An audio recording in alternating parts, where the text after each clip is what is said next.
Hello friends, welcome to மக்கள் சேவை channel. இன்றைக்கி நம்ம ஒரு முக்கியமான இன்ஃபர்மேஷன் பற்றி தான் பார்க்க போகிறோம். அதாவது தமிழகத்தில் மாதம் ஒரு முறை மின்கட்டணம் எப்போது செயல்படுத்தும் அப்படின்ற மாதிரி ஒரு முக்கிய அறிவிப்பை வெளியிட்டிருக்காங்க. இப்போ இதை பற்றின மொத்த இன்ஃபர்மேஷன் தான் இந்த வீடியோ பார்க்க போகிறோம். இந்த வீடியோ ஸ்கிப் பண்ணாமல் ஃபுல்லாக பாருங்கள். அது மட்டும் அல்ல, இந்த வீடியோ நிறைய பேருக்கு ஷேர் பண்ணுங்க. ஓகே, அதாவது தேர்தல் வாக்குறுதியின் போது மாதம் ஒரு முறை மின்கட்டணம் செலுத்தும் நடைமுறையை கொண்டு வரும் அப்படின்ற மாதிரி அறிவிச்சிருந்தாங்க. பட் இது வரைக்கும் எந்த ஒரு அப்டேட்டுமே வராமல் இருக்குது. அது குறித்து ரீசெண்டாக ஒரு அப்டேட்டை வெளியிட்டிருக்காங்க பாருங்கள். அதாவது தமிழகத்தில் ஸ்மார்ட் மீட்டர் அமைக்கும் பணிகள் நிறைவு பெற்றவுடன் மாதந்தோறும் மின்கட்டணம் செலுத்தும் திட்டம் நடைமுறைப்படுத்தப்படும் அப்படின்ற மாதிரி மின்சாரத்துறை அமைச்சர் தெரிவிச்சிருக்காரு. அதாவது தமிழகம் முழுவதுமே பழைய அந்த மீட்டரை மாற்றி இப்போ ஸ்மார்ட் மீட்டரை கொண்டு வராங்க. அதுக்கான டெண்டர் பண்ணிலாம் போயிட்டுருக்கு.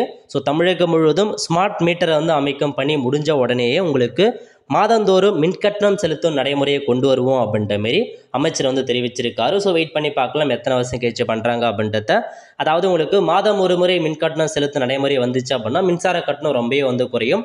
இதில் ஒரு சில பேருக்குலாம் அந்த 100 மீட்ரு இலவச மின்சாரம் கட்டுறது நிறைய பேர் மின்சாரம் கட்டாத நிலைமைக்கு வரும். ஸோ அதனால் நிறைய பெனிஃபிட் இருக்கும். இது எப்போ கொண்டு வரான்னு தெரியல. ஆல்மோஸ்ட் 4 இயர் ஆகிடுச்சு நாங்கள் சொல்கிறோம் அப்படின்ட்டு.